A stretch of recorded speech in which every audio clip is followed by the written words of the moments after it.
Hey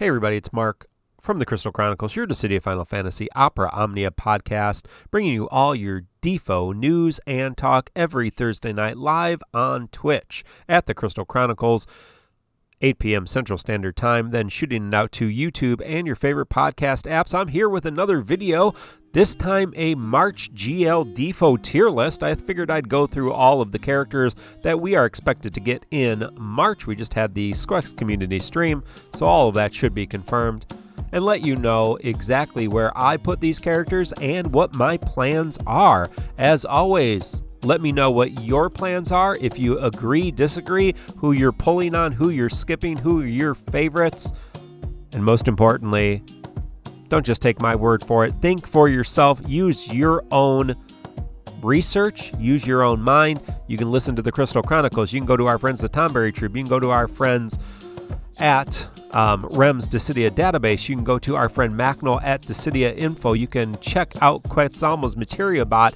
and so much more. All those great resources. Tell you what you think. Well, first, at the end of the month, we should be getting Hope's LD. I'm going to put Hope in the second tier, which is tickets. Hope is a great support character. He heals. He provides defense. He provides offensive auras. He allows you to do imperil magic. Very, very useful for your magic damage dealers. Has an excellent call ability as well. He allows you to extend buffs, and that includes his call. He is worth my tickets. How about yours? The next little guy, and some of these guys look really similar, this is his other thing, his other costume is Onion Knight. Onion Knight coming back with an LDBT, and our first dual burst ability. He does either his magic burst ability or physical burst ability in keeping with his kit, which is really cool.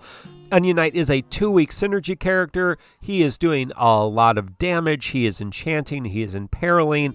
He is able to bring your characters with his LD right next to you and give them free ability uses, generally skill 1, skill 2, or additional ability, which is a really unique and potentially abusable ability with those characters that have really strong skill 1s or skill 2s, but limited doses of them.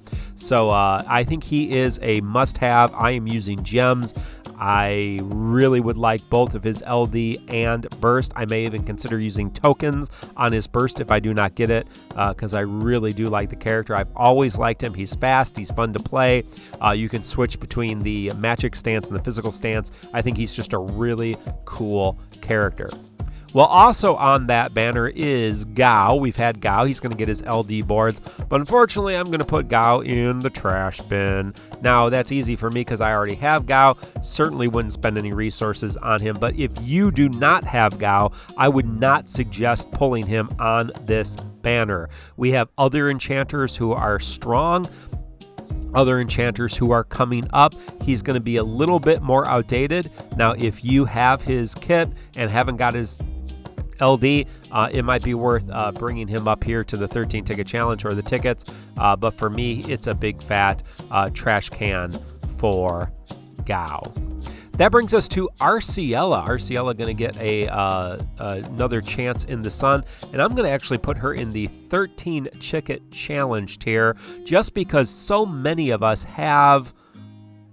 already have her EX fully realized. So it's worth a few tickets, maybe to get, and a free pull, maybe to get the LD. Besides that, I think she's a big fat skip.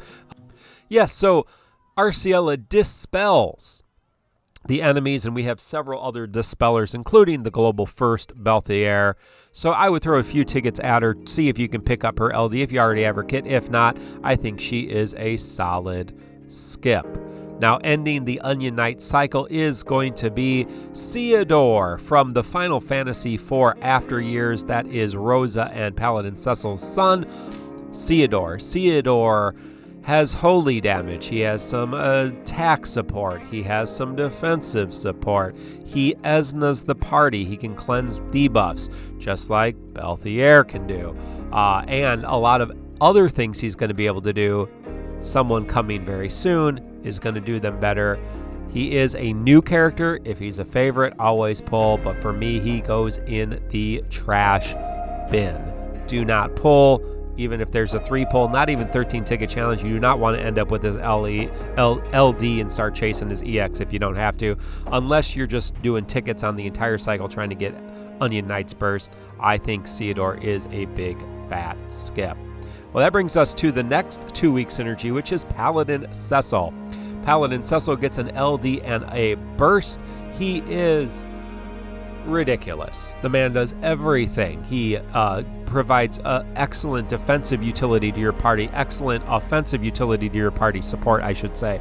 He heals, he enchants, he imperils, he just does so much damage up, brave damage up.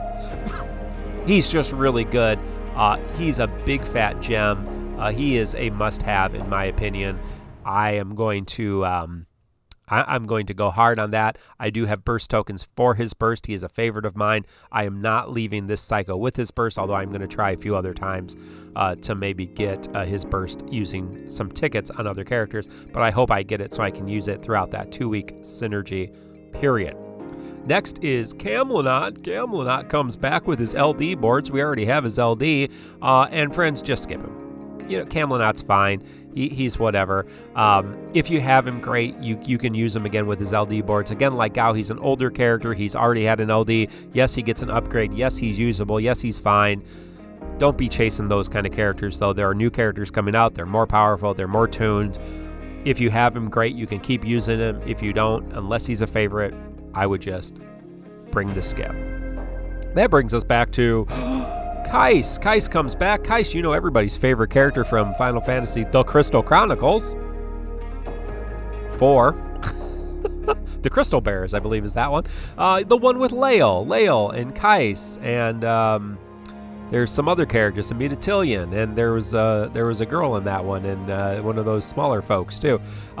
So he's the launcher supreme. He's the launch support, and he comes back with an LD, and he does exactly what he did before. He just does it in the LDBT era a little bit better. You probably already have him. If you do, I think he's worth tickets. Get his LD, especially if you like launch. It might be a gem if you really, really like launch. Cloud's going to get his LD boards. We already have some other launchers in the mix there, so I think he's definitely worth some tickets. But if you don't like launch mechanics, he's an easy skip. And he doesn't really get that much, at least as I look at it, that much new. He just gets he just does what he does better in this era. That brings us to Gabranth, and Gabranth was that weird EX only character in the midst of the LD characters, and he was good. He provided some offensive support, some defensive support. He has a lot of debuffs, which is not necessarily so good, especially with characters like Vincent that we've got that have a lot of debuffs, and he'll push them off. But he's an interesting character. He worked really well with just his EX. He does now get an LD. It continues to do what he does with some supporting roles. I'm kind of on the fence. I think I'm going to put him in tickets. I kind of like the character, although he is a debuff character, which is always kind of the characters. I'm going to pull tickets, especially if I haven't gotten Pestil's BT. Just another opportunity, Keiss and Gabranth. But I definitely don't think he's a must-have. I think you can do it. Now, the one other thing we may get is the Start Dash banner, which will be Cloud, Lightning, and Squall.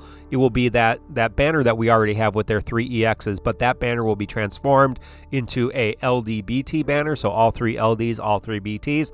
You probably already have those. Maybe you have some extra tokens laying around for BTs, but Squall becomes really good. He becomes exceptionally powerful. Obviously, he's my favorite character. I'm not necessarily saying that you should spend gems on that banner if you don't have any of those characters. I don't think it's a bad idea to invest in that banner. If you are a new player, it's an amazing banner. You should definitely invest in it, focusing on Squall at this time. So that's why I put him up here in the gem tier, because if you are a brand new player, if you don't have any of Cloud, Lightning, or Squall, obviously they're 3 favorites. All of their kits are excellent. They're useful right now. Squall gets a lot better, and he becomes kind of the powerhouse DPS for quite some time.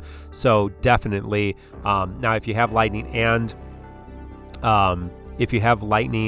and you have Cloud, might be a little harder of a banner to go in, but you can always, try 75,000 gems, get his LD, and hopefully get his BT along the way as well. Well, friends, that is my tier list for March. Onion Knight, Pestle, Squall for the gems, Hope, Keiss, Gabranth for the tickets, Arciela 13-ticket challenge, and leave Gau, Theodore, and Kam'lanaut in the trash. Let me know your plans. Let me know what you're doing. I want to know.